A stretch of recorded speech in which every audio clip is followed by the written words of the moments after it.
Hello everyone. तो इस lecture में हम लोग सिंपल हार्मोनिक मोशन का रिवीजन करेंगे, थ्योरी क्विकली रिवाइज करेंगे इन अराउंड 10 मिनट्स और 27 सॉल्व प्रॉब्लम्स करेंगे इन अराउंड 50 मिनट्स। ठीक है। अब अगर इससे ज़्यादा टाइम लग गया, इसका मतलब है कि किसी क्वेश्चन में मैं एक से ज़्यादा मेथड आपको बता रहा हूँ या क्वेश्चन बनने के बाद भी उसको फर्दर एनालाइज कर रहा हूँ, है ना। मैक्सिमम जो एक्स्ट्रा टाइम लग सकता है वो 10 से 15 मिनट लग सकता है। ठीक है। तो चलो स्टार्ट करते हैं। कुछ पॉइंट्स आपको बता दूँ कि इस जो हम लोग 27 क्वेश्चन का सेट लिए वो सब जेईई मेन लेवल के प्रॉब्लम है। 5 प्रॉब्लम मेन प्लस एडवांस के हैं। ठीक है। उसमें से एक प्रॉब्लम जेईई मेन 2019 का है, मतलब रिसेंट ईयर के प्रॉब्लम्स भी लिया हूँ मैं। 5 इंटीजर टाइप के प्रॉब्लम्स है और सब टाइप का प्रॉब्लम डिस्कस किया गया है। टाइम स्टैम्प और पीडीएफ का लिंक आपको डिस्क्रिप्शन में मिल जाएगा, तो पीडीएफ डाउनलोड करो, खुद से ट्राई करो और जो क्वेश्चन ना बने वो सब क्वेश्चन को पर्टिकुलरली आप टाइम स्टैम्प यूज़ करके वही क्वेश्चन का आप सोल्यूशन देख लो। पूरा वीडियो देखने की ज़रूरत नहीं है। ठीक है। टाइम मत वेस्ट करना, है ना। अब ये लेक्चर 1 घंटे में हम लोग इस लेक्चर में एसएचएम को एक सेंस में कम्प्लीटली रिवाइज कर रहे हैं। ठीक है। Theory as well as most important questions. तो इससे अच्छा रिवीजन आपको नहीं मिलेगा एसएचएम का। ठीक है। तो ऑफकोर्स यहाँ पे कुछ फेस नहीं दिख रहा है, एक्सप्रेशंस नहीं दिख रहे, तो आपको लेक्चर बोरिंग लग सकता है, लेकिन आपको तब भी कंप्लीट लेक्चर देखना चाहिए। ठीक है। मतलब बोरिंग चीज़ें करनी पड़ती है आईआईटी एनआईटी पहुँचने के लिए, है ना। ये सोच के कर लेना। ठीक है। तो चलो स्टार्ट करते हैं पहले थ्योरी का रिविजन। यहाँ पे मैंने टाइम स्टैम्प का एग्जांपल दिया है एक, तो आपको पीडीएफ का लिंक मिल जाएगा। फिर से अलग अलग क्वेश्चन का नंबर लिखा रहेगा, बगल में एक टाइम लिखा रहेगा, उसमें खाली क्लिक करना है आपको। इसमें क्लिक करोगे तो क्वेश्चन नंबर 1 खुल जाओगे, इस पर क्लिक करोगे तो क्वेश्चन नंबर 7 खुल जाएगा डायरेक्टली। ठीक है। चलिए स्टार्ट करते हैं।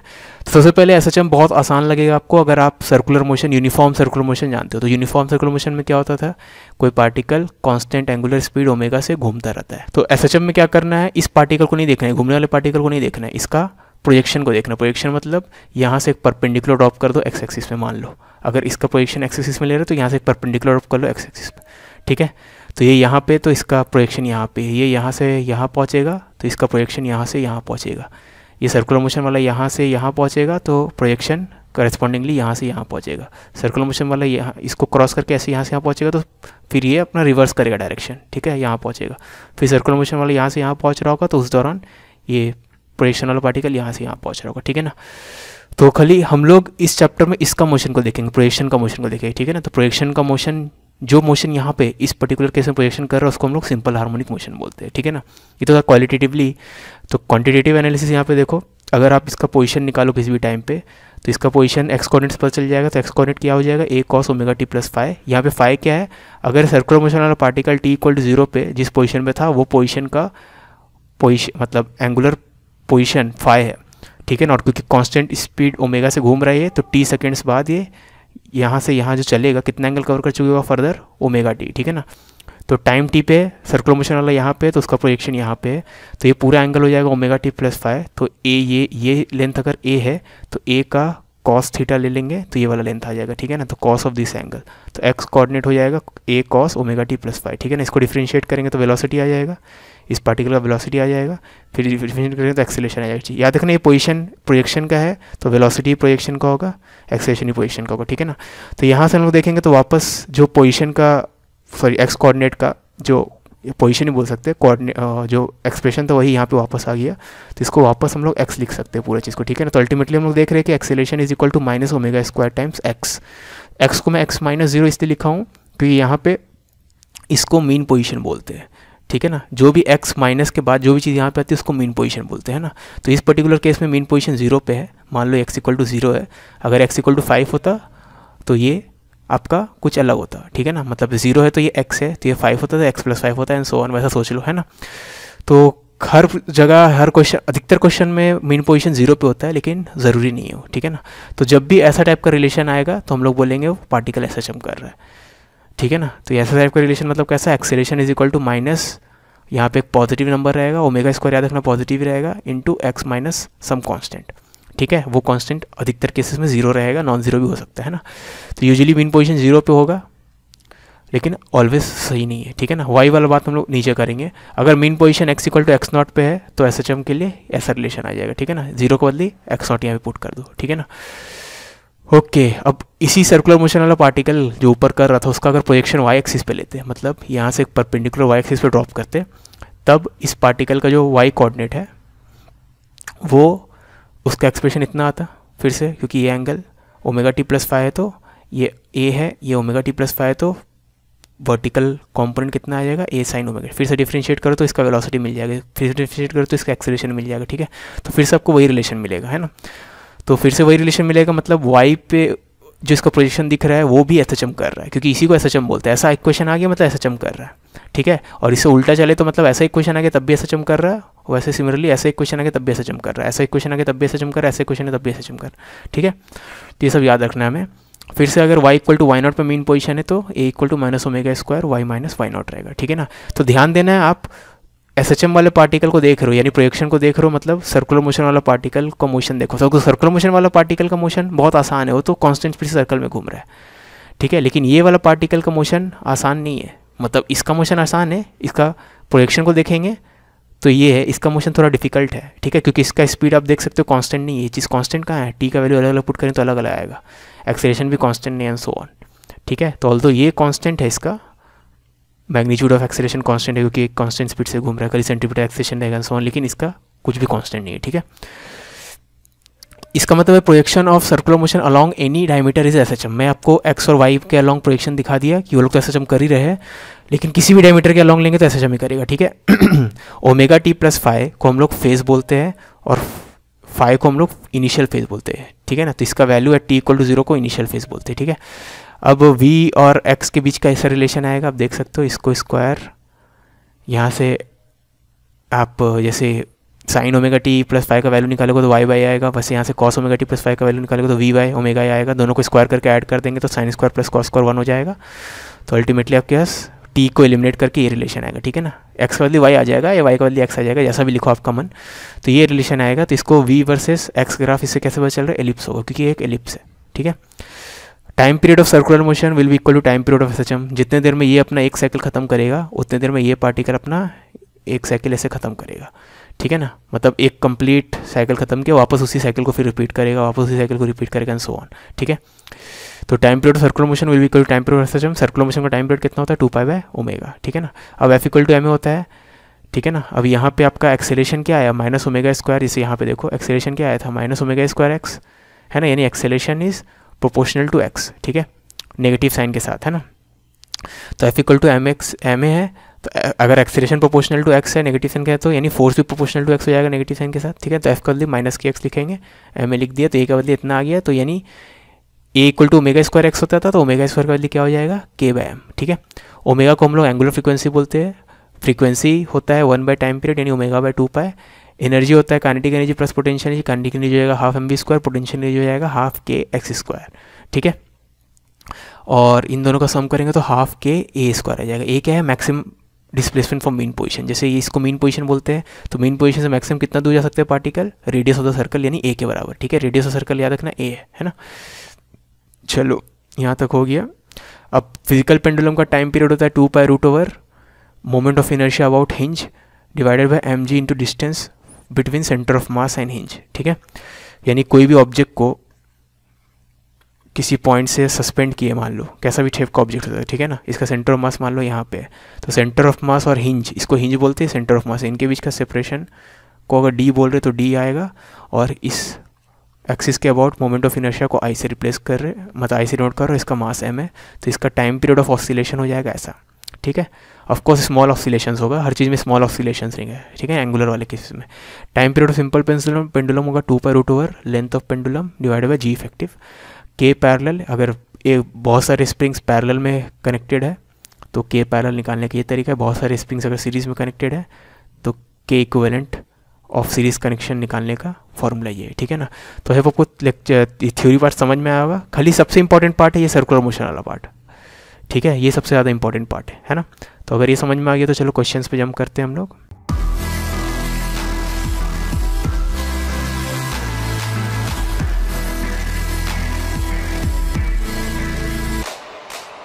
याद रखना 27 क्वेश्चंस करने वाले हैं इन 50 मिनट्स, ठीक है, और लेस।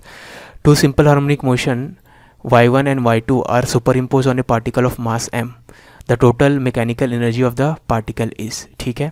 तो ये वाला पार्ट में थ्योरी में डिस्कस नहीं किया क्योंकि उतना इंपॉर्टेंट नहीं है, लेकिन यहाँ पे देख लो। तो अगर आपके पास दो SHM है, ए साइन ओमेगा टी और दूसरा ए कॉस ओमेगा टी, ठीक है ना, तो सबसे पहले कॉस को साइन में कन्वर्ट कर लेना, ठीक है, सब चीज़ को साइन में रखने की कोशिश करना, ठीक है। वैसा ज़रूरी नहीं है, लेकिन मैं आपको ऐसा करने के लिए बोल रहा हूँ, ऐसा याद रखना ताकि एग्जाम में जल्दी जल्दी क्वेश्चन बने, ठीक है ना।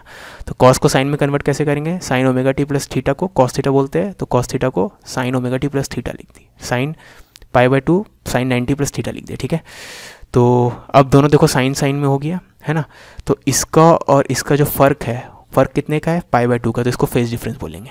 तो ये वाला SHM और ये वाला SHM के बीच का फेज डिफरेंस कितना है, π/2 है, ठीक है। तो इन दोनों SHM को जब सुपरपोज करेंगे, तो सुपरपोज करेंगे तो जो रिजल्टेंट SHM आएगा उसका जो एम्पलीट्यूड आएगा उसको ए रिजल्टेंट बोल रहे हैं, रिजल्टेंट एम्पलीट्यूड मतलब इफेक्टिव एम्पलीट्यूड, ठीक है ना। उसका फॉर्मूला होता है सिंपली √A1² प्लस √A2², पहला वाला SHM का एम्पलीट्यूड का स्क्वायर, दूसरा वाला SHM का amplitude square plus 2A1A2 cos π/2, cos of phase difference, ठीक है ना। वही जैसे दो वेक्टर का सम का एक्सप्रेशन होता है वैसे ही है, ठीक है ना। अब ये तो π/2 है तो cos π/2 तो 0 हो जाएगा, तो ये वाला टर्म को भूल जाओ। तो A1² प्लस A2², A1A2 दोनों ही A है, देख लो ये भी A है ये भी है, तो ये √2 हो जाएगा, ठीक है ना। यानी एम्पलीट्यूड ऑफ रिजल्टेंट SHM जो है, ये दोनों SHM को एक साथ एक पार्टिकल के ऊपर दो SHM सुपर इम्पोज कर दे मान लो, तो उसका जो एम्पलीट्यूड आ रहा है वो √2A आ रहा है, ठीक है ना। अब आपसे क्या पूछा था, मैकेनिकल एनर्जी। मैकेनिकल एनर्जी को इसी नोट करते हैं, मैकेनिकल एनर्जी क्या होता है, हाफ के A², ठीक है। यहाँ पे दो SHM का रिजल्टेंट है तो रिजल्टेंट एम्पलीट्यूड ले लेंगे, इफेक्टिव एम्पलीट्यूड ले लेंगे, हाफ के क्या हो जाएगा, मास दिया हुआ है m इंटू ω², ठीक है। याद रखना दोनों SHM का ओमेगा सेम होगा, ठीक है। तो हाफ के एम्पलीट्यूड का स्क्वायर, तो ये हो जाएगा m ω² A², यानी ऑप्शन बी, ठीक है ना। तो ये समझ लो थ्योरी का ही पार्ट था, ठीक है। A particle moves in xy plane according to this equation, the motion of the particle is not, क्या नहीं है, ठीक है ना। अब आपको लगेगा कि SHM नहीं है, लेकिन ये भी SHM है। अगर आप ध्यान दो तो एक्सप्रेशन ये दिया हुआ है 2, अगर इसका मैग्नीट्यूड ले दोनों तरफ तो S का मैग्नीट्यूड कैसे नोट करेंगे, इसका मैग्नीट्यूड क्या हो जाएगा, स्क्वायर रूट ऑफ 2² प्लस 1² यानी √5, ठीक है। तो ये हो गया S equal to √5 cos ω t, तो ये तो वही A cos ω t A sin ω t उसी टाइप का है ना, ठीक है ना। तो यानी SHM है, ठीक है। और ज़्यादा करेक्टली क्या है, लीनियर SHM, क्योंकि एंगल का बात नहीं हो रहा है, theta equal to θ0 cos ω t नहीं है, ये लीनियर SHM है, ठीक है ना। अगर लीनियर SHM है मतलब स्ट्रेट लाइन में चल रहा है, पहली बात, ठीक है। और SHM है दैट इम्प्लाइज हर एक SHM मोशन पीरियोडिक तो होता है, हर एक SHM मोशन स्ट्रेट लाइन में होता है, लीनियर SHM, ठीक है ना।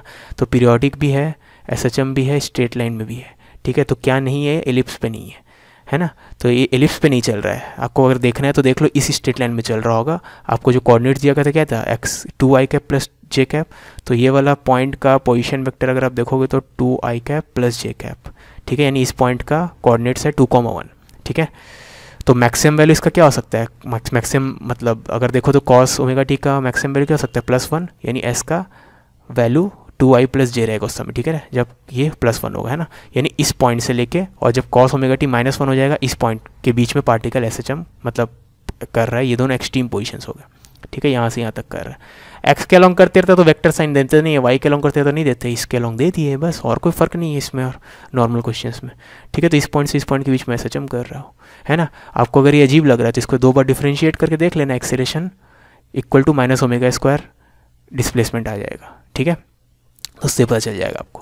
क्वेश्चन नंबर 3 में oscillations represented by curve 1 in graph are expressed by equation इतना। तो कर्व 1 जो है उसका इक्वेशन दे दिया है मोशन का, equation for the oscillation represented curve 2, तो कर्व 2 का इक्वेशन लिखना है, x is a function of T लिखना है, ठीक है ना। तो इक्वेशन अगर कर्व 2 को देखें तो कर्व 2 का एम्पलीट्यूड कितना है, 2a, कर्व 1 का मैक्सिमम कितना था, a था, कर्व 2 का देखो मैक्सिमम हाइट कितना है, अब टाइम एक्सिस या हॉरिजॉन्टल एक्सिस कितना है, 2a, ठीक है ना। तो 2a वाले ऑप्शन ही हो सकते हैं, यानी a और b और c में हो सकता है, d तो नहीं हो सकता, ठीक है ना। अब अगर आप यहाँ पे ध्यान दो अच्छे से तो curve 1 reaches its peak before curve 2। अगर आप देखो तो कर्व 1 इस मोमेंट पे पीक में पहुँच गया, लेकिन कर्व 2 अभी पहुँचा है, ठीक है ना। तो कर्व 1 पॉजिटिव मैक्सिमम में जो पहुँचा है, कर्व 2 कुछ देर बाद पहुँचा है।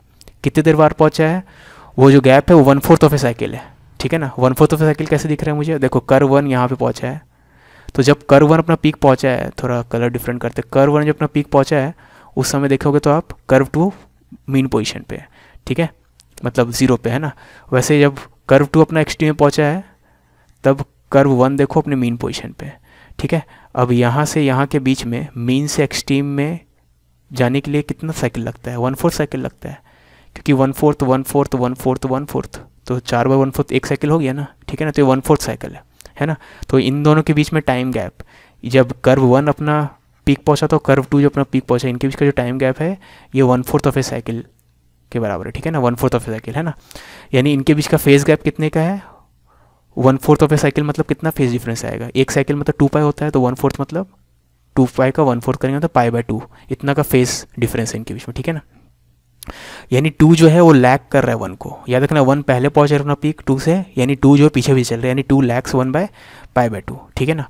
Also amplitude of 2 is 2a, 2 का एम्पलीट्यूड 2a है ना, तो ये दोनों मिलके हम लोग क्या बोलेगा, डिस्प्लेसमेंट ऑफ 2 कैसा हो जाएगा, amplitude into sine omega t minus π/2। ऐसा क्यों किया, क्योंकि 1 के लिए इक्वेशन जो दिया हुआ था उसका फेस कितना है, 1 का फेस ओमेगा टी है, तो 2 का face omega t minus something होगा, और वो समथिंग कितना है, π/2 हम लोग निकाल चुके थे, कितने फेस का फर्क था, π/2, तो उतना सब्ट्रैक्ट कर दे, ठीक है, तो ये आंसर हो जाएगा।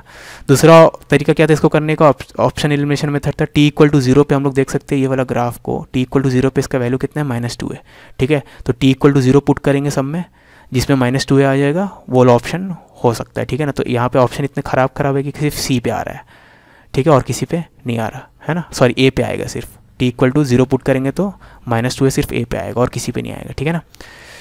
क्वेश्चन नंबर 4 में the equation of motion of a particle is x = a cos alpha t का whole square, this is not cos square theta, this is cos theta square, ठीक है।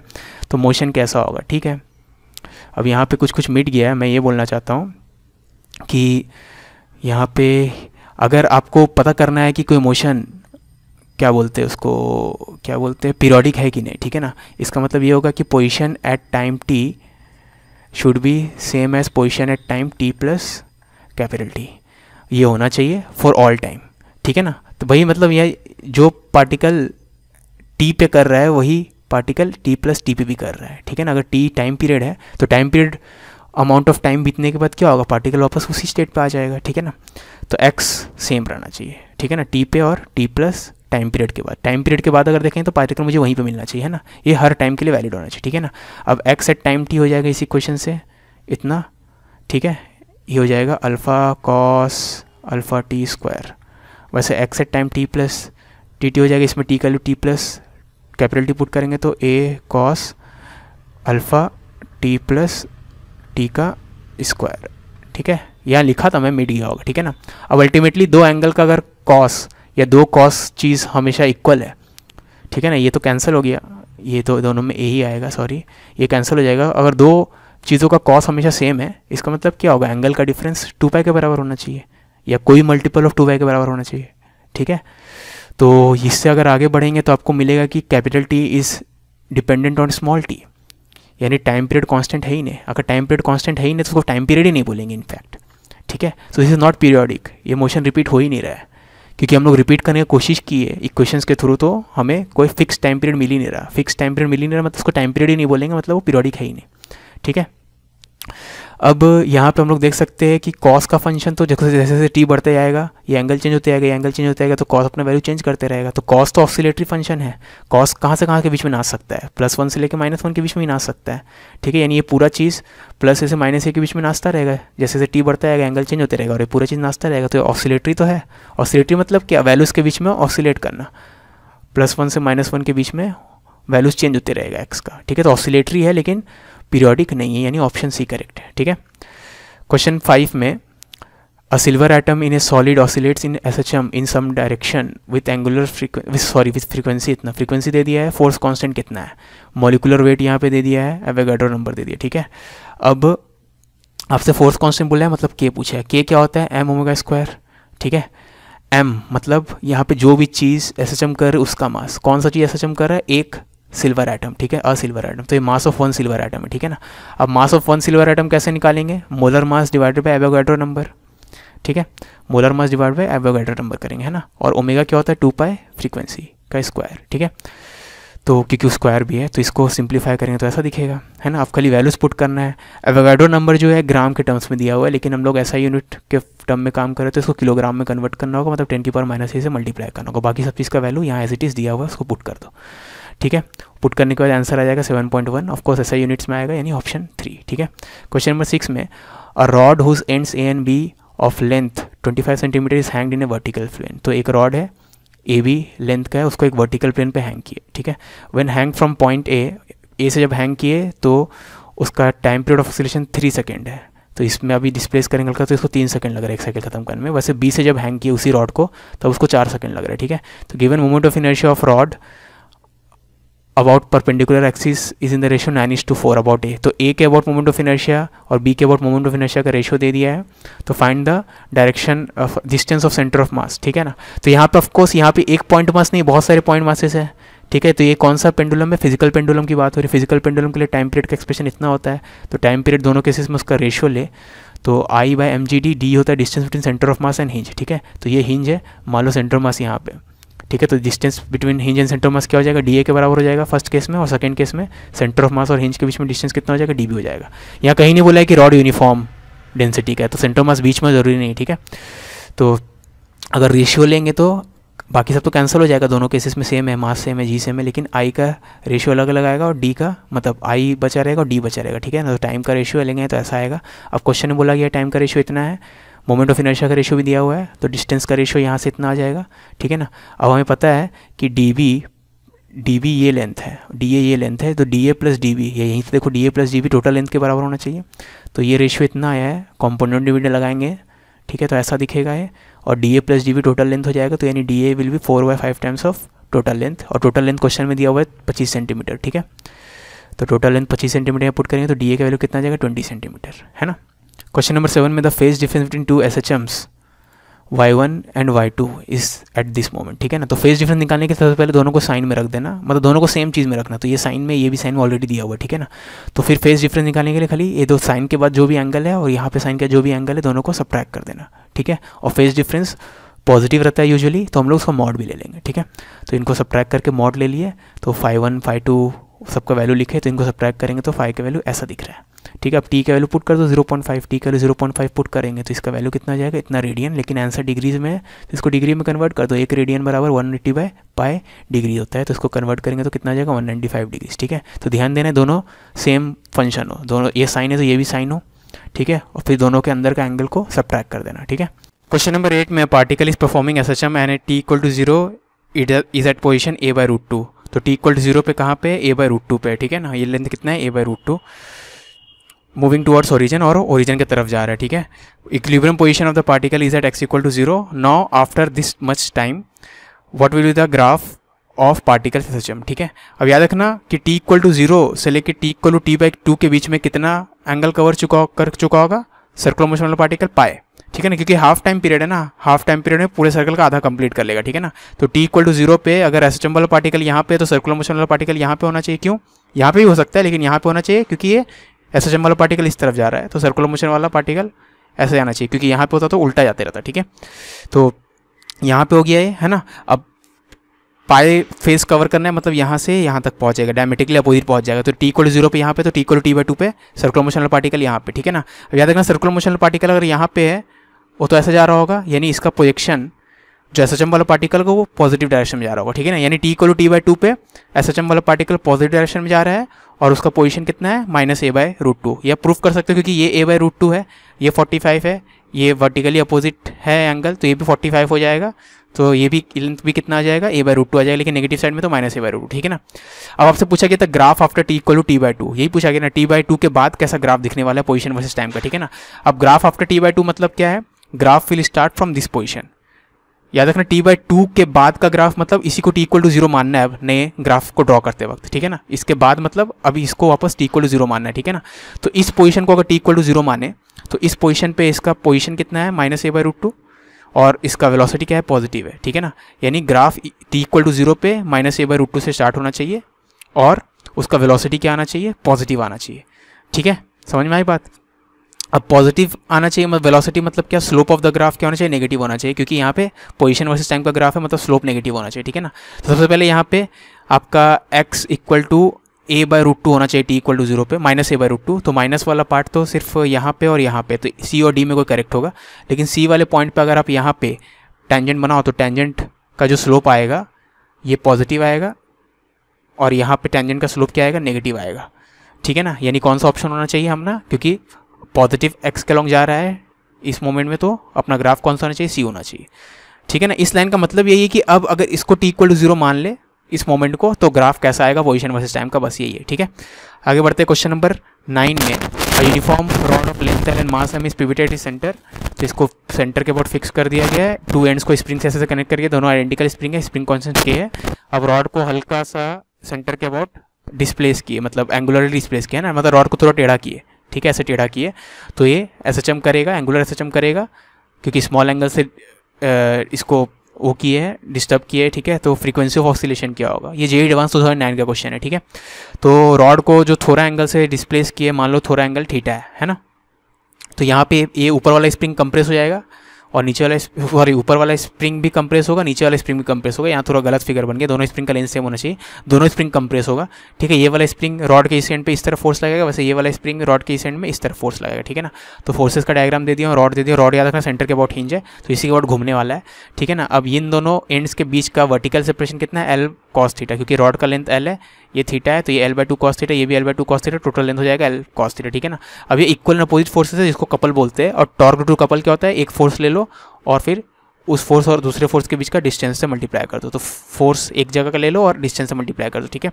तो टॉर्क कितना आ गया, अब x का वैल्यू L/2 sin थीटा है, x क्या है, ये है ना, ये डिस्टेंस कितना हो जाएगा, x क्या है, डिफॉर्मेशन इन द स्प्रिंग, ये L/2 sin थीटा, जो कि ये L/2 है, ये थीटा है, तो ये L/2 sin थीटा, ठीक है। तो x का वैल्यू इतना पुट कर दिए, cos थीटा का वैल्यू पुट कर दिया, ठीक है ना। तो टॉर्क का अप्रॉक्सीमेट वैल्यू, अब इसको अगर याद रखना थीटा स्मॉल है, तो sin थीटा को थीटा से रिप्लेस करेंगे, cos थीटा को 1 से रिप्लेस करेंगे, तो इतना आ जाएगा torque as a function of theta, इतना आया, ठीक है। अब अगर torque as a function of theta इतना आया है, तो इसका मतलब क्या है, आपका ये रिलेशन आ गया है ना। अब माइनस साइन हम लोग क्यों पुट किए यहाँ पे, इसी ग्राफ को मैं 2 बार बना दिया हूँ ना, हाँ, ठीक है, रिपीट तो नहीं हुआ है ना, क्वेश्चन नंबर 9, ठीक है। तो यहाँ पे फिर से टॉर्क का जो वैल्यू आया यहाँ पे -KL² थीटा, ठीक है ना। अब यहाँ पे ध्यान देना, माइनस साइन क्यों दिया हूँ मैं, क्योंकि रिस्टोरिंग टॉर्क, रिस्टोरिंग मतलब क्या है, रॉड अपने नेचुरल पोजीशन पे, मतलब इक्विलिब्रियम पोजीशन में वापस आना चाहते हैं, तो रिस्टोरिंग है, ठीक है ना। तो टॉर्क का मैग्नीट्यूड इतना आया था, माइनस साइन दे दिया क्योंकि रिस्टोरिंग है, ठीक है ना। तो अल्फा क्या होता है, torque bye moment of inertia, torque का वैल्यू निकाल चुके, मोमेंट ऑफ इनर्शिया रॉड का सेंटर के अबाउट क्या होता है, रॉड के सेंटर के अबाउट मोमेंट ऑफ इनर्शिया होता है 1/12 ml², उसे डिवाइड कर दिए तो आपका एक्सप्रेशन आ जाएगा इतना, ठीक है। तो alpha is equal to -K/m into theta, इतना आ गया। अब alpha equal to something into theta है, तो वो समथिंग को हम लोग ओमेगा² बोलते हैं ना, नेगेटिव ऑफ समथिंग, उसको हम लोग क्या बोलते हैं, ओमेगा²। तो माइनस ओमेगा² थीटा से कंपेयर करेंगे तो ये ओमेगा² हो गया, ठीक है। तो ओमेगा² का वैल्यू इतना हो गया, यानी ओमेगा का वैल्यू √/, इतना। तो फ्रीक्वेंसी क्या होता है, ω/2π, यानी 1/2π इंटू √6K/m, ठीक है। क्वेश्चन नंबर 11 में, stone is swinging in a horizontal circle 0.8 metre in diameter at 30 revolutions per second. तो एक इस सर्कल में एक स्टोन घूम रहा है कांस्टेंट स्पीड से, स्पीड दे दिया है रेवोल्यूशन पर मिनट के फॉर्म में और रेडियस दे दिया, ठीक है। A distant horizontal light beam causes the shadow of the stone to be formed on a nearly vertical wall. तो ये जो सर्कुलर मोशन ये कर रहा है, इसका प्रोजेक्शन हम लोग वॉल पे ले रहे हैं, ठीक है। दूर से लाइट आ रहा है तो लाइट क्या करेगा, इसका शैडो कास्ट करेगा, मतलब इसका सर्कुलर मोशन का प्रोजेक्शन ले लिया यहाँ पे, ठीक है। तो amplitude and period of circular of simple harmonic motion है, तो अगर ये पार्टिकल सर्कुलर मोशन में कर रहा है तो इसका जो यहाँ पे पार्टिकल आएगा, एसएचएम करने वाला पार्टिकल आएगा, उसका आपसे टाइम पीरियड और एम्पलीट्यूड पूछा है, ठीक है। एम्पलीट्यूड क्या होता है, एक सेकेंड फ़ोन बज रहा है। तो अल्टीमेटली यहाँ पे एक पार्टिकल घूम रहा है, circular motion, uniform circular motion, और यहाँ से लाइट आ रहा है, लाइट आने के कारण पार्टिकल का शैडो जो यहाँ पे कास्ट होगा उसको प्रोजेक्शन बोलेंगे और वो अल्टीमेटली एसएचएम करेगा, ठीक है, हमें पता है। तो एम्पलीट्यूड ऑफ एसएचएम क्या हो जाएगा, अभी देखो यहाँ से यहाँ के बीच में एसएचएम कर रहा है वो, तो ये टोटल लेंथ 2a हो जाएगा और 2a will be equal to diameter के बराबर, तो रेडियस के बराबर हो जाएगा एम्पलीट्यूड का वैल्यू, और डायमीटर दिया हुआ है 0.8, तो 0.8/2 करेंगे तो 0.4, तो एम्पलीट्यूड हो गया 0.4। Time period of uniform circular motion is same as time period of SHM, तो जितने देर में ये अपना साइकिल खत्म करेगा उतने देर में ये भी अपना एक साइकिल खत्म करेगा, ठीक है। तो 2π/ω, ओमेगा आपको दिया है 30 रेवोल्यूशंस पर मिनट, 30 रेवोल्यूशंस पर मिनट को अगर ऐसा यूनिट्स में कन्वर्ट करें तो पाई रेडियन पर सेकंड आ जाएगा, ठीक है। तो ओमेगा वैल्यू पाई पुट कर देंगे तो 2 सेकंड आ जाएगा, यानी 0.4 और 2, यानी ऑप्शन सी, ठीक है। क्वेश्चन नंबर 12 में, displacement of body executing SHM is given by x equal to a sin 2πt plus π/3। तो the first time from t equal to 0 when the velocity is maximum, तो t equal to 0 के बाद सबसे पहला instant time कौन सा होगा, जब वेलोसिटी मैक्सिमम होगा, ठीक है। अब वेलोसिटी मैक्सिमम कब होगा, जब पार्टिकल अपने मीन पोजीशन पे हो, ठीक है ना। अब यहाँ से हमें पता है कि ऐसा इक्वेशन होता है, तो मीन पोजीशन कहाँ पे होता है, x इक्वल टू 0 पे, ठीक है। तो x इक्वल टू ये वाला चीज़ दिया हुआ है, तो x इक्वल टू 0 पता करना होगा हमें कब किस मोमेंट में x इक्वल टू 0 अटेन करेगा, है ना, कब वो मीन पोजीशन पे होगा, ठीक है ना, क्योंकि मीन पोजीशन पे ही स्पीड मैक्सिमम होती है। तो x इक्वल टू 0 कब होगा, जब ये वाला एंगल मल्टीपल ऑफ पाई हो, ठीक है। तो 2 pi t n/π/3 equal to n pi, तो टी का वैल्यू इतना आ जाएगा, ठीक है ना। तो यहाँ से हम लोग n का अलग अलग वैल्यू पुट करेंगे। n याद रखना इंटीजर है तो नेगेटिव में ही पुट कर सकते हो, लेकिन ये पूरा नेगेटिव आएगा। तो 0 पुट किया तब भी नेगेटिव है, 1 पुट किया तो पॉजिटिव है, 2 पुट किया तो और पॉजिटिव है। तो ऐसे करते हैं इन सब में से सबसे छोटा वैल्यू या क्लोजेस्ट पॉजिटिव वैल्यू जो है t इक्वल टू 0 के बाद बोला गया ना, तो t इक्वल टू 0 के बाद सबसे पहला पॉजिटिव वैल्यू कौन सा है, 1/3 सेकंड। तो आंसर क्या हो जाएगा, 1/3 सेकंड। क्वेश्चन नंबर 13 में a particle is performing SHM is found at its equilibrium position at t equal to 1 second. तो इसका मतलब क्या, इक्विलिब्रियम पोजीशन मतलब कहाँ पे, x इक्वल टू 0 पे है at t equal to 1 second. इसका मतलब है कि x as a function of time ऐसा होना चाहिए कि t का वैल्यू 1 पुट करे तो x का वैल्यू 0 आ जाए। तो एक पर्टिकुलर फंक्शन ऐसा होता है, ठीक है। ऐसा जूम कर सकते हैं ना, x equal to a sin omega t minus 1, ठीक है ना, क्योंकि t का वैल्यू 1 पुट करेंगे तो कोई 0 हो गया ना। हाँ, SHM तो कर ही रहा है क्योंकि आपको पता है a sin ओमेगा t के फॉर्म में, तो SHM तो कर ही रहा है, ठीक है। तो x equal to 1, t equal to 1 पे x इक्वल टू 0 पे है, तो एक्सप्रेशन ऐसा आ गया, x as a function of time ऐसा ले लिया, ठीक है ना। And it is found to have a speed this much at t equal to 2 second. अब एक्सप्रेशन x का as a function of time पता है, उसको डिफरेंशिएट करेंगे तो वेलोसिटी मिल जाएगा, तो वेलोसिटी इतना आ जाएगा, ठीक है ना। अब आपको बोल दिया गया वेलोसिटी का वैल्यू 0.25 है, कब, जब t का वैल्यू 2 सेकंड है, ठीक है। तो t का वैल्यू 2 सेकंड पुट कर दिए और बाकी सबका वैल्यू पुट कर दिए, ठीक है ना। ओमेगा का वैल्यू कैसे निकलेगा, आपको टाइम पीरियड का वैल्यू दिया हुआ है, तो ओमेगा हो जाएगा 2π/t, π/3 आ जाएगा। तो ओमेगा का वैल्यू π/3, a का वैल्यू a रहने दिए, और क्योंकि a ही निकालना है हमें, और t का वैल्यू 2 पुट कर दिए। जैसे पुट करेंगे तो ये एक्सप्रेशन आएगा, ये सिंप्लीफाई करेंगे तो इतना आएगा, ठीक है। तो यानी a का वैल्यू कितना आ जाएगा, 3/2π, यानी ऑप्शन ए करेक्ट है ना। t इक्वल टू 1 सेकंड पे x का वैल्यू 0 होना चाहिए, तो x equal to a sin omega t minus 1 कर दिए, t का वैल्यू t माइनस 1 कर दिए, ठीक है। जो लोग कोऑर्डिनेट ट्रांसफॉर्मेशन पढ़े होंगे कोऑर्डिनेट ज्योमेट्री में, उनको और अच्छे समझ में आएगा, ठीक है ना। क्वेश्चन नंबर 14 में the angular frequency of motion whose equation is this much, ठीक है। अब d2y/dt2 है, तो पोजीशन का डबल डिफरेंशिएशन मतलब एक्सेलेरेशन है, तो 4 times acceleration plus 9y equal to 0, यानी एक्सेलेरेशन इज माइनस 9/4y। अब ये इक्वेशन सिमिलर है a equal to minus omega square y के, यानी this is nothing but omega square, तो ओमेगा स्क्वायर 9/4, यानी ओमेगा का वैल्यू 3/2 है। तो आपसे एंगुलर फ्रीक्वेंसी पूछा था तो 3/2 हो गया, ठीक है। 15 में particle performs SHM with time period t and amplitude small a। The mean velocity of the particle over the time interval during which it travels a distance of a/2 from the extreme position। तो from the extreme position मतलब initially हम लोग मान सकते हो extreme position पे, ठीक है। और एक्सट्रीम पोजीशन चलना स्टार्ट किया और कहाँ पे पहुँचना उसको, at a distance a/2 from the main position. तो ये मेन पोजीशन है, मेन पोजीशन से a/2 डिस्टेंस दूर ये वाला पॉइंट है, ठीक है ना। तो यहाँ से अगर चलना स्टार्ट किया है, सर्कुलर मोशन वाला पार्टिकल के फॉर्म में अगर देखे तो यहाँ से सर्कुलर मोशन वाला पार्टिकल अगर यहाँ पहुँचेगा तो उतने देर में आपका SHM वाला पार्टिकल यहाँ से यहाँ पहुँचेगा। समझ में आई बात, ठीक है। तो SHM वाला पार्टिकल को जितना टाइम लगेगा यहाँ से यहाँ आने में, उतने देर में आपका सर्कुलर मोशन वाला पार्टिकल यहाँ से यहाँ जाएगा, ठीक है। अब ध्यान देना, ये लेंथ a/2 है, ये a है, रेडियस को ये बोलते हैं, तो ये कितना आ जाएगा 60 डिग्री, क्योंकि cos 60 हाफ होता है, a/2/a हाफ हो गया, यानी ये 60 डिग्री होना चाहिए, ठीक है ना। यानी सर्कुलर मोशन वाला पार्टिकल कितना एंगल कवर कर रहा है, 60 डिग्री कवर कर रहा है, ठीक है ना। तो 60 डिग्री कवर करने में कितना टाइम लगेगा, 360 डिग्री कवर करने में कैपिटल T टाइम लगता है, तो 60 डिग्री कवर करने में t/6 टाइम लगेगा, ठीक है ना। पूरे साइकिल का ये 1/6 पार्ट है, यानी t/6 लगेगा, ठीक है ना। अब एवरेज स्पीड SHM वाला पार्टिकल को यहाँ से यहाँ जाने में कितना डिस्टेंस कवर करना पड़ा, a/2 करना पड़ा, ठीक है। यहाँ से यहाँ तक a/2 है, क्योंकि ये भी a/2 है तो ये भी a/2 होना चाहिए, क्योंकि टोटल a रहता है ना। तो डिस्टेंस कवर्ड यहाँ से यहाँ तक में a/2 है। टाइम टेकन, जो सर्कुलर मोशन वाला पार्टिकल का टाइम लगा वही SHM वाला पार्टिकल का टाइम रहेगा, ठीक है। वो t/6 है, तो डिस्टेंस बाय स्पीड कर इसमें टाइम कर देंगे तो हमारा स्पीड मिल जाएगा 3a/t। स्मॉल ही दिया हुआ तो क्वेश्चन में मैं कैपिटल ले लिखे कर आऊँ, ठीक है, बाकी कोई फर्क नहीं है ना। क्वेश्चन नंबर 16 में 2 particles execute SHM of same amplitude 20 centimetre with same period along the same line about the same equilibrium position, ठीक है ना। तो सेम मीन पोजीशन के बाद 2 पार्टिकल SHM कर रहे हैं, सेम एम्पलीट्यूड है, सेम पीरियड है, हर चीज़ सेम है, ठीक है ना। खाली उनका फेज में फ़र्क होगा क्योंकि दोनों पार्टिकल एक्जैक्टली सेम पोजीशन पे नहीं है, थोड़ा आगे पीछे है, इसलिए यहाँ पे बोला गया है कि maximum distance between them is 20 centimetre, ठीक है ना। तो दोनों एक के ऊपर एक नहीं है, कुछ सेपरेशन है उनके बीच में और SHM कर रहे हैं ना, मतलब एक ही लाइन पे SHM कर रहे हैं, ध्यान देना। लेकिन आगे पीछे सपोज एक यहाँ पे एक यहाँ पे, ये ऐसे कर रहा है, ये भी कर रहा है, लेकिन दोनों सेम पोजीशन पे नहीं है, ये ऐसे चल रहा है, ये भी यहाँ पे, ठीक है। दोनों सेम पाथ पे चल रहा है, टकराना भूल जाओ उनका, वो लोग टकरा नहीं रहे समो, ठीक है, एक दूसरे को पार कर सकते हैं विदाउट अफेक्टिंग ईच अदर। मान लो ऐसा चल रहा है, ठीक है, ठीक है। तो आपसे बोला गया है कि मैक्सिमम डिस्टेंस 20 सेंटीमीटर है, तो फेस डिफरेंस उनके बीच में क्या होगा, ठीक है। अब डिस्टेंस बिटवीन 2 पार्टिकल क्या हो जाएगा, दोनों का पोजीशन का डिफरेंस मतलब मैग्नीट्यूड ले लो, ठीक है। तो डिफरेंस लेके मैग्नीट्यूड ले लिए। अब जो डिस्टेंस बिटवीन 2 पार्टिकल को ऐसे नोट कर रहा हूँ, एस मैक्सिमम कब होगा, कोई भी चीज़ मैक्सिमम मिनिमम कब होती है, जब उसका differentiation with respect to time 0 है ना। ठीक है ना। एस का वैल्यू इतना है, उसको पुट कर देंगे, डिफरेंशिएशन को जीरो करेंगे तो इसको डी बाई डी टी को अंदर ले जाएंगे तो D X one by D T V one हो जाएगा, D X two by D T V two हो जाएगा, यानी V one minus V two zero होना चाहिए। इसका मतलब है V one equal to V two होना चाहिए, ठीक है ना। तो दोनों पार्टिकल का वेलोसिटी सेम है मतलब मैग्नीट्यूड भी सेम है, डायरेक्शन भी सेम है, ठीक है ना।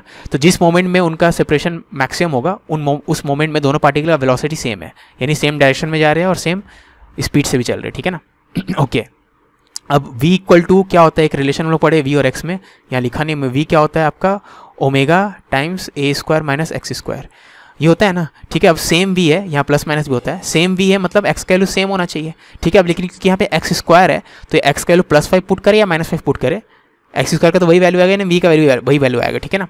तो हम लोग के पास दो केस हो सकते हैं, या तो दोनों x सेम हो या तो दोनों x एक दूसरे के अपोजिट हो, ठीक है ना, क्योंकि यहाँ पे x1 पुट करो या -x1 पुट करो सेम रिजल्ट आने वाले v के लिए, ठीक है ना।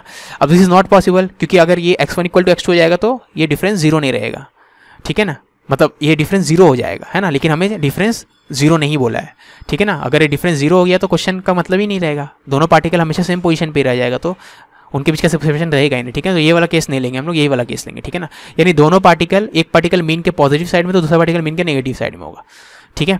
तो यहाँ पे जैसे मैं सिचुएशन यहाँ पे ड्रॉ किया हूँ, ये देखो एक पार्टिकल अगर x1 पे है तो दूसरा पार्टिकल माइनस मतलब यहाँ पे इसको x equal to minus X equal to plus x1 बोल रहे हैं, ये x equal to minus x2 है, ठीक है ना। और x1 x2 मैग्नीट्यूड में इक्वल होंगे, तो मान लो मैग्नीट्यूड कितना है b है, मतलब यहाँ से यहाँ तक का डिस्टेंस b है, मीन पोजीशन से ये b डिस्टेंस दूर है, ये भी मीन पोजीशन से b डिस्टेंस दूर है, लेकिन एक पॉजिटिव साइड में एक नेगेटिव साइड में, ठीक है। समझ में आई बात, okay.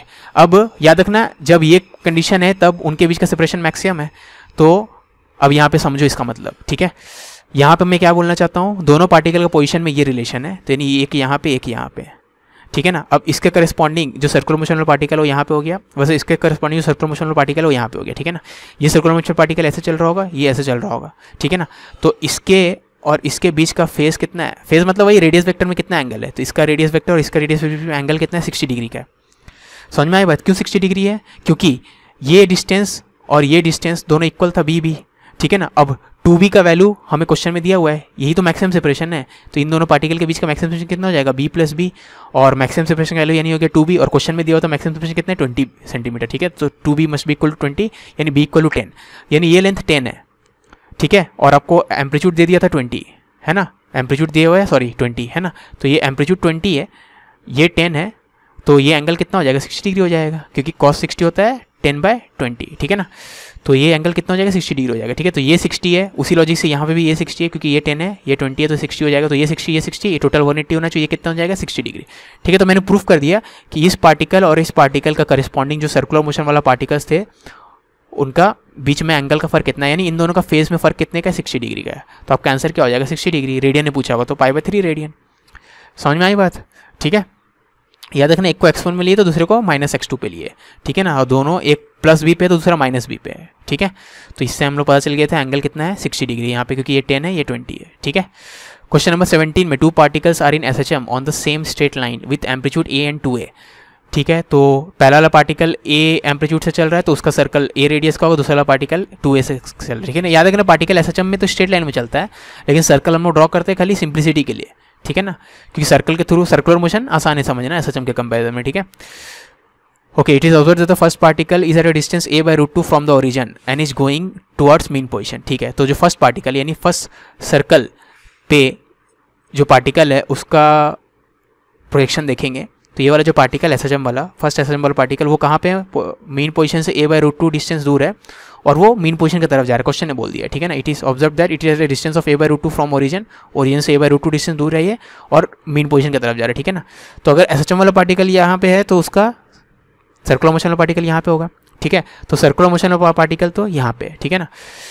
And the other particle, उसी मोमेंट में जो अदर पार्टिकल है that is at the extreme position on the other side of the mean position. तो मीन पोजीशन का वन साइड ये है, दूसरा साइड क्या है, उस तरफ वाला है, ठीक है। तो मीन पोजीशन के उस तरफ में अदर पार्टिकल है ना, और वो भी कहाँ पे, एक्सट्रीम पोजीशन पे, ठीक है ना। तो मीन पोजीशन के उस तरफ वाला एक्सट्रीम पोजीशन तो ये वाला है, तो दूसरा पार्टिकल यहाँ पे, ठीक है। तो पहला पार्टिकल अगर यहाँ पे तो दूसरा पार्टिकल यहाँ पे, समझ में आ रही बात। अब दूसरा पार्टिकल के लिए ये पोजीशन अपना सर्कुलर मोशन वाला पोजीशन भी है और स्ट्रेट लाइन वाला पोजीशन, क्योंकि यहाँ पे इंटरसेक्ट करता है, ठीक है ना। तो दूसरा पार्टिकल सर्कल में बात करें तो यहाँ पे और स्ट्रेट लाइन में बात करें तो यहाँ पे, जो भी है सर्कल में बात करें तो ये वाला पार्टिकल का रेडियस वेक्टर ये है, ये वाला पार्टिकल का रेडियस वेक्टर ये है, तो इनके बीच का एंगल ये हो गया, यही हो गया इनके बीच का फेज डिफरेंस। फेज डिफरेंस मतलब क्या, सर्कुलर मोशन वाला पार्टिकल का रेडियस वेक्टर के बीच का जो एंगल होगा उसी को फेज डिफरेंस बोलेंगे, दोनों पार्टिकल, ठीक है ना। तो ये फेज डिफरेंस हो गया। फेज डिफरेंस कितना आ जाएगा, अब ये a/√2 है, ये a है, तो इस एंगल को अगर थीटा नाम दे तो कॉस थीटा कितना हो जाएगा, दिस बाय दिस यानी 1/√2 यानी 45 डिग्री, ठीक है। तो ये 45 है तो ये कितना हो जाएगा 135, तो आपका फेज डिफरेंस कितने का हो जाएगा 135, ठीक है।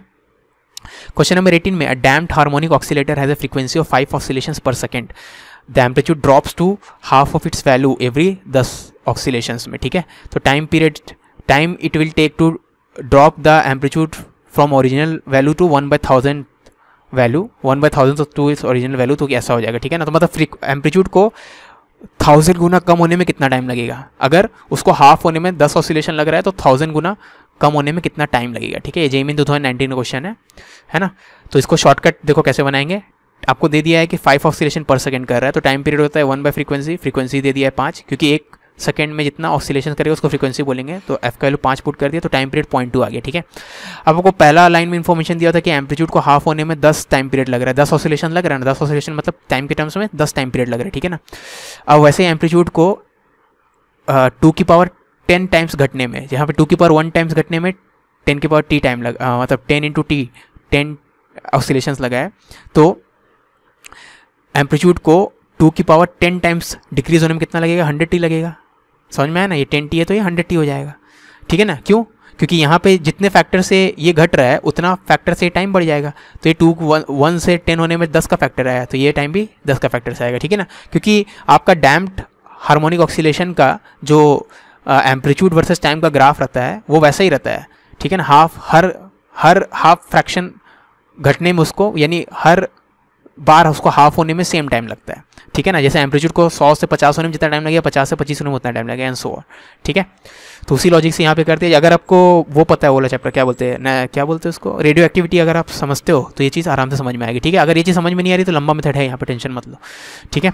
अब 2 की पावर 10 मतलब 1024, और आपको बोला गया तो 1000, तो 1000 और 1024 में ज़्यादा फर्क नहीं है, और ये भी कंसिडर करें कि आंसर सब दूर दूर है, तो हम लोग 1024 को अप्रोक्सीमेटली 1000 लिख देते हैं, ठीक है ना, ताकि इसके क्लोज आंसर पता चल जाए, ठीक है, आंसर किसके क्लोज है, ठीक है ना।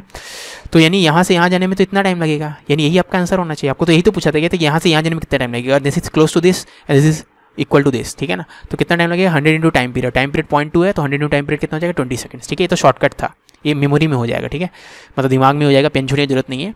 लंबा मेथड क्या है, amplitude as a function of time, ये एक्सप्रेशन आता है, ठीक है ना, जहाँ पे b और m कांस्टेंट है ना। तो b और 2m दोनों कांस्टेंट है, तो b/2m को हम लोग c लिख देंगे, तो ऐसा आ गया, ठीक है ना। अब यानी ये रिलेशन आ गया। अब यहाँ से आप ये बोल सकते हो, ठीक है ना। अब उसको 2 बार लगाना है हमें। एक बार क्या बोला गया है कि नया एम्पलीट्यूड पुराने एम्पलीट्यूड का हाफ है, मतलब ये चीज़ 2 हो जाएगा फैक्टर, ठीक है ना। और दूसरे बार बोला गया 1000 है ना, तो नया एम्पलीट्यूड जो है पुराने एम्पलीट्यूड का 1/1000 टाइम्स है, यानी ये चीज़ 1000 हो जाएगा, ठीक है। e की पावर c × टाइम, कितना टाइम लगा था हाफ होने में, 10 ऑसिलेशन मतलब 10 टाइम्स ऑफ टाइम पीरियड, ठीक है ना। और इस केस में कितना टाइम लगेगा, मान लो t सेकंड्स लग रहा है, ठीक है। तो इससे ये रिलेशन आएगा, दोनों तरफ लॉग ले लेंगे तो इससे ये रिलेशन आएगा, दोनों का रेशियो लेते हैं तो ये रिलेशन आएगा, ठीक है, this by this equal to this by this, है ना, ये रिलेशन आएगा, ठीक है। तो इसको सिंप्लीफाई करेंगे तो ऐसा आएगा। अब this is approximately equal to 1000 को हम लोग 1024 से रिप्लेस कर देते हैं, ठीक है, ताकि आपको एग्जैक्ट कैलकुलेशन ना करना पड़े। 1024 मतलब होता है 2 की पावर 10, ठीक है। अब लॉग है तो पावर सामने आ जाएगा, तो 100t हो जाएगा, लॉग टू कट जाएगा 100t, और t का वैल्यू 0.2 था तो 0.2 × 100 20 सेकंड्स हो जाएगा, ठीक है। क्वेश्चन नंबर 19 में, plank with a small block on top of it is undergoing vertical SHM. तो एक प्लैंक है, उसके ऊपर एक छोटा ब्लॉक है और प्लैंक एसएचएम कर रहा है, ठीक है, वर्टिकल एसएचएम ऊपर नीचे हो रहा है, ठीक है। पीरियड ऑफ ऑसिलेशन 2 सेकंड है, तो minimum amplitude at which the block will separate from plank, ठीक है। अब याद रखना ये वर्टिकल एसएचएम कर रहा है, याद रखना ये इसमें चिपका हुआ नहीं है, खाली रखा गया है, मतलब सेपरेट हो सकता है। अगर आप प्लैंक को बहुत कस के नीचे लाओगे और ये उतना कस के नीचे अगर नहीं आ पाया तो दोनों में सेपरेशन आ जाएगा, ठीक है। ऊपर आते वक्त तो कभी भी सेपरेशन नहीं होगा, जो हो सकता है नीचे आते वक्त हो सकता है ना, क्योंकि ऊपर आते वक्त तो इसका मोशन प्लैंक के कारण नहीं हो रहा है, लेकिन नीचे आते वक्त तो ये अपना नीचे आ जाएगा, कस के नीचे आ गया तो प्लैंक फ्री फॉल, मतलब ये ब्लॉक क्या हो जाएगा, फ्री फॉल में हो जाएगा, ठीक है। समझ में आ रही है बात, है ना। तो सबसे ज़्यादा गिरने का चांस, सबसे ज़्यादा सेपरेट होने का चांस कहाँ पे, टॉप मोस्ट पोजीशन पे, ठीक है ना। टॉप मोस्ट पोजीशन सबसे ज़्यादा सेपरेट होने का चांस है ना। तो हम लोग अगर ये इंश्योर कर ले कि टॉप मोस्ट पोजीशन पे प्लैंक और ब्लॉक सेपरेट नहीं हो रहे तो कहीं और भी सेपरेट नहीं होंगे। तो हम लोग को खाली ये चेक करना है कि यहाँ पे सेपरेट नहीं हो रहा, अगर यहाँ पे सेपरेट नहीं होंगे तो कहीं भी नहीं होंगे, ठीक है। अब यहाँ पे अगर फ्री बॉडी डायग्राम बनाएंगे हम लोग ब्लॉक का, तो ब्लॉक के ऊपर प्लैंक के कारण नॉर्मल लगेगा ऊपर और ब्लॉक के ऊपर अर्थ के कारण लगेगा mg डाउनवर्ड, ठीक है ना। अब एक्सेलरेशन तो यहाँ पे प्लैंक का डाउनवर्ड है, तो यानी ब्लॉक का एक्सेलरेशन भी डाउनवर्ड होगा, है ना, ठीक है। यहाँ क्योंकि प्लैंक याद रखना, आपको क्वेश्चन ने बोल दिया प्लैंक एक्सेलरेशन कर रहा है, तो प्लैंक का एक्सेलरेशन इस पोजीशन पे कितना हो जाएगा, क्योंकि ये एक्सट्रीम पोजीशन है तो ओमेगा स्क्वायर इंटू एम्पलीट्यूड का वैल्यू, ठीक है। एक्सट्रीम पोजीशन पे इतना होता है ना, ठीक है। यहाँ तक समझ में आ गया, ओके। अब यहाँ पे इसका अगर न्यूटन्स लॉ लिखे इस पे, तो इसका एक्सेलरेशन डाउनवर्ड है तो mg minus N equal to M लिखेंगे, तो एक्सेलरेशन का वैल्यू क्या हो जाएगा, mg minus N divided by mass, ठीक है। तो इतना आ गया, है ना। ऑफकोर्स बी का एक्सेलरेशन जो है, ब्लॉक का एक्सेलरेशन का मैक्सिमम वैल्यू कब होगा, जब नॉर्मल का वैल्यू 0, ठीक है। तो जब लेकिन नॉर्मल जब 0 हो जाएगा तो सेपरेट हो जाएंगे, है ना। नॉर्मल 0 कब होगा, जब ब्लॉक और प्लैंक सेपरेट हो जाए, ठीक है ना। तो अगर हम लोग तो चाहते हैं सेपरेट ना हो, है ना, सेपरेट ना हो मतलब एन का वैल्यू 0 नहीं रहेगा, एन का वैल्यू 0 नहीं रहेगा, इसका मतलब क्या है, ये दोनों ये चीज़ जी से कम रहेगा, क्योंकि कुछ ना कुछ सब्ट्रैक्ट हो रहा है ना, जी से कुछ ना कुछ सब्ट्रैक्ट हो रहा है, नॉन जीरो क्वांटिटी तो जी से कम रहेगा, ठीक है ना। तो इसका मतलब ये है कि जब नॉर्मल 0 नहीं हो रहा है, इसका मतलब है कि there is no separation between block and plank, ठीक है ना। और नॉर्मल 0 कब नहीं हो रहा है, जब acceleration of block is less than g, यानी एक्सेलरेशन ऑफ ब्लॉक जब जी से कम रहेगा तब ब्लॉक और प्लैंक सेपरेट नहीं होंगे, ठीक है ना। तो अगर ब्लॉक और प्लैंक को सेपरेट नहीं होना है तो ब्लॉक का एक्सेलरेशन जी से कम होना पड़ेगा, ठीक है, ओके। तो यानी फॉर नो सेपरेशन, हमें पता है कि अगर सेपरेशन नहीं होने तो दोनों का एक्सेलरेशन भी इक्वल होना चाहिए, ठीक है। दोनों का पोजीशन सेम है, वेलोसिटी सेम है, तो एक्सेलरेशन भी सेम होना पड़ेगा, है ना। तो acceleration of plank should be equal to acceleration of block, और एक्सेलरेशन ऑफ ब्लॉक हम लोग पता कर लिए है कि लेस देन जी होना चाहिए फॉर नो सेपरेशन, ठीक है। तो acceleration of block less than g लिख दिए, यानी एक्सेलरेशन ऑफ प्लैंक भी लेस देन जी होना चाहिए, ठीक है ना। अब यहाँ पे टॉप मोस्ट पोजीशन पे एक्सेलरेशन ऑफ प्लैंक का एक्सप्रेशन कितना था, ओमेगा स्क्वायर है, तो acceleration of plank less than g हम लोग प्रूफ किए यहाँ से, तो एक्सेलरेशन ऑफ प्लैंक का एक्सप्रेशन पुट कर देंगे, ओमेगा स्क्वायर है इज लेस देन जी, तो ए का वैल्यू लेस देन दिस आएगा, ठीक है। अब इसका वैल्यू कितना हो जाएगा, ओमेगा, ओमेगा क्या होता है 2 bye time period, 2 pi by time period, और टाइम पीरियड का वैल्यू क्वेश्चन में दिया हुआ है 2 सेकंड, तो 2 सेकंड पुट करेंगे तो ये कितना हो जाएगा पाई स्क्वायर, ठीक है ना। तो ये जी बाय पाई स्क्वायर हो जाएगा, तो आपका amplitude is less than G by pi square, यानी 10 बाय पाई स्क्वायर, ठीक है। तो ये रिजल्ट आना चाहिए, है ना। यानी एज लॉन्ग एज आपका एम्पलीट्यूड इससे कम होगा सेपरेशन नहीं होगा, जैसे इसके बराबर हो जाएगा सेपरेट होना स्टार्ट हो जाएगा, इससे बड़ा हो जाएगा तो पूरा सेपरेट हो जाएगा, ठीक है। क्वेश्चन नंबर 28 में 2 bodies A and B of equal mass are suspended from 2 separate massless springs, जिसका फोर्स कांस्टेंट K1 K2 है।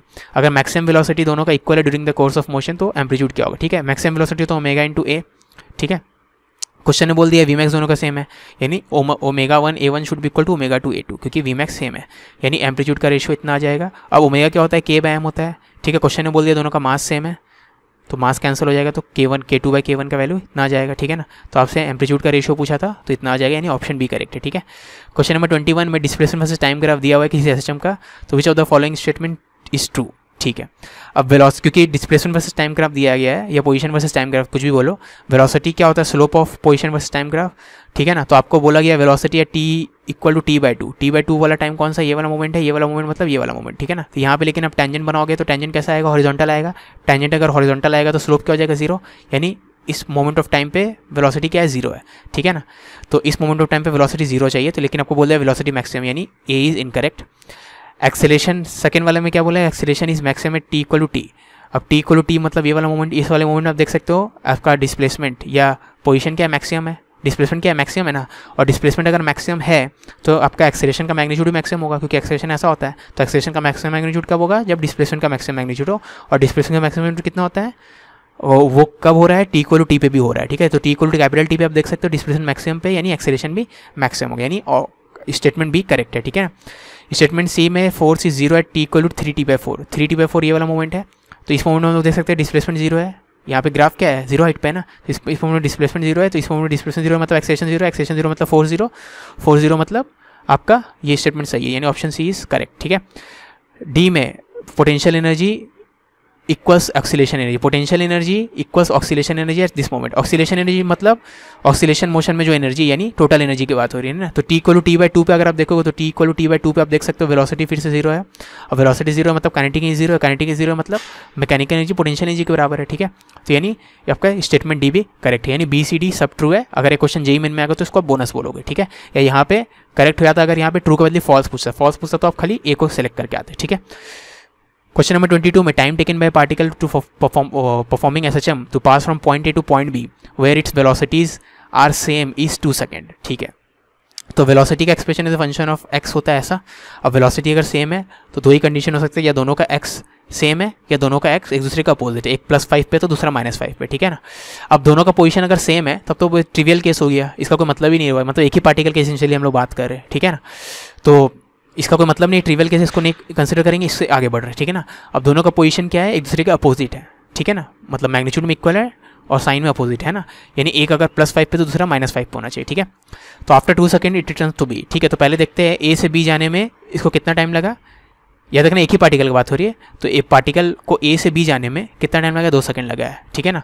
तो मान लो ये ए है ये बी है, तो ए से बी SHM वाला पार्टिकल गया, यानी सर्कुलर मोशन वाला पार्टिकल इस पॉइंट से इस पॉइंट तक गया, ठीक है। अब देखो आप बोलोगे ए से बी ऐसे गया है तो सर्कुलर मोशन पार्टिकल यहाँ से यहाँ जाना चाहिए, सही है, ठीक है। तो ए से बी अगर SHM वाले पार्टिकल को 2 सेकंड लगा तो सर्कुलर मोशन पार्टिकल को यहाँ से यहाँ जाने में, क्योंकि ये वाला पोजीशन याद रखना इसका करस्पॉन्डिंग पोजीशन है, यहाँ से यहाँ जाने में 2 सेकंड लगेगा, ठीक है ना। फिर क्वेश्चन में क्या बोला गया है कि after 2 seconds it returns to B, तो बी को क्रॉस जैसे करेगा तो उसके बाद यहाँ जाएगा और फिर यहाँ जाएगा, और इतने दौरान में सर्कुलर मोशन पार्टिकल यहाँ से यहाँ पहुँचेगा और फिर यहाँ से यहाँ पहुँचेगा, ठीक है। तो जितने देर में ये वापस रिटर्न करके यहाँ आएगा उतने देर में सर्कुलर मोशन वाला पार्टिकल यहाँ से यहाँ पहुँच गया, और इसका ड्यूरेशन भी बोला गया 2 सेकंड, ठीक है। तो यहाँ से यहाँ सर्कुलर मोशन को 2 सेकंड लगा, उतने देर में SHM वाला पार्टिकल वापस घूम के वापस बी में आ गया, ठीक है ना। यानी हम लोग बोल सकते हैं कि यहाँ से यहाँ जाने में सर्कुलर मोशन वाला पार्टिकल कितना लगा, 2 + 2 यानी 4 सेकंड लगा, यानी ये पूरा 4 सेकंड है, ठीक है। अब ऑफकोर्स ये पॉइंट और ये पॉइंट डायमेट्रिकली अपोजिट पॉइंट्स है, क्यों, क्योंकि ये वाला पॉइंट का भी प्रोजेक्शन बी था और ये वाला पॉइंट का भी प्रोजेक्शन बी था, ठीक है।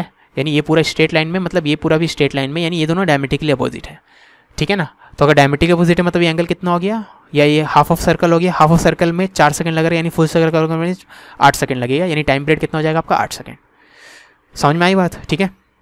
23 में a particle of mass 1 kg is undergoing SHM for which graph of force versus displacement is shown, displacement from mean position, अच्छी बात है। It's time period in second is, अब फोर्स क्या होता है SHM में -kx होता है, यानी dF/dx क्या हो जाएगा, -k हो जाएगा, यानी slope of physics graph -k के बराबर होगा। तो इसका स्लोप अगर निकाले हम लोग तो स्लोप के लिए क्या करेंगे, स्लोप तो ऑफकोर्स आपको दिख रहा है नीचे जा रहा है तो नेगेटिव होना चाहिए, नेगेटिव पुट कर दिए तो हाइट डिवाइडेड बाय बेस कर देते हैं, तो हाइट कितना है 13.5 है, बेस कितना है 1.5 है, ठीक है।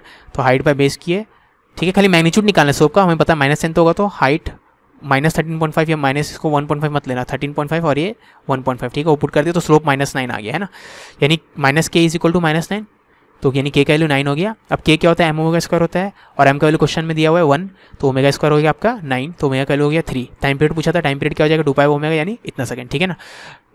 क्वेश्चन नंबर 24 में 2 पेंडुलम्स जिनका टाइम पीरियड t और 5t/4 है, 5t/4 मतलब 1.25t, उनका SHM स्टार्ट किया from the same time from the same position in the same direction, ये क्वेश्चन में होना चाहिए था, ठीक है। After how many oscillations of the smaller pendulum will they again be in the same phase, ठीक है ना। तो दोनों वापस सेम पोजीशन में कितने देर के बाद, सेम फेज पे कितने देर के बाद आएंगे, ठीक है ना। ठीक है, शॉर्टकट मेथड ये है, आप इनका एलसीएम ले लो, ठीक है। तो इसका एलसीएम लेंगे तो t1 का वैल्यू t है, t2 का वैल्यू 1.25t है, तो इसका एलसीएम लेंगे तो कितना आ जाएगा 5t, ठीक है। 1 और 1.25, ठीक है ना। उनका टेबल में सबसे छोटा नंबर कौन सा आ सकता है, 5 आ सकता है, 1 × 5 5 होता है, और 1.25 × 4 5 भी होता है, ठीक है। तो यानी ऑप्शन ए हो जाएगा, है ना, क्योंकि t है time period of smaller time period वाला पेंडुलम का, ठीक है ना। तो आपसे पूछा था कि after how many oscillations of the smaller pendulum will they again be in the same phase, तो 5 times of time period of smaller pendulum, एक टाइम पीरियड में स्मॉलर पेंडुलम एक ऑस्किलेशन करेगा तो 5 टाइम्स टाइम पीरियड में कितना करेगा, 5 oscillation करेगा, तो आंसर ही हो जाएगा, ठीक है। लंबा प्रोसेस मैथमेटिकल वाला रिगरस मेथड ये है। अब फेज पहले वाले का हो जाएगा ω1t + 5, दूसरे वाले का हो जाएगा ω2t + 5, दोनों का इनिशियल फेज सेम लिए है, क्योंकि आपको बोल दिया वो लोग सेम पोजीशन से स्टार्ट कर रहा है और सेम डायरेक्शन में चलना स्टार्ट किया, ठीक है। यहाँ पे रीजन लिख दिया हूँ, तो ये दोनों सेम है, तो सेम फेज मतलब this must be equal to this, या इनका फर्क होना चाहिए 2n π का, ठीक है। एक्चुअली में आप देखोगे तो दिस इक्वल टू दिस हो नहीं सकता, क्योंकि 5 इक्वल है तो t को इक्वल होना पड़ेगा, मतलब ω1 को इक्वल टू ω2 होना चाहिए, ठीक है। वैसा नहीं होगा क्योंकि टाइम पीरियड अलग अलग है ना।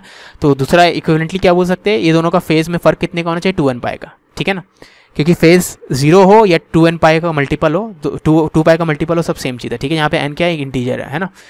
अब 5 का बदली ω2t लिखेंगे, 5 का बदली ω1t लिखेंगे, तो ये ω2 - ω1 × t हो जाएगा, ठीक है ना। फेज डिफरेंस पॉजिटिव रखते हैं इसलिए मॉड ले ली है ना।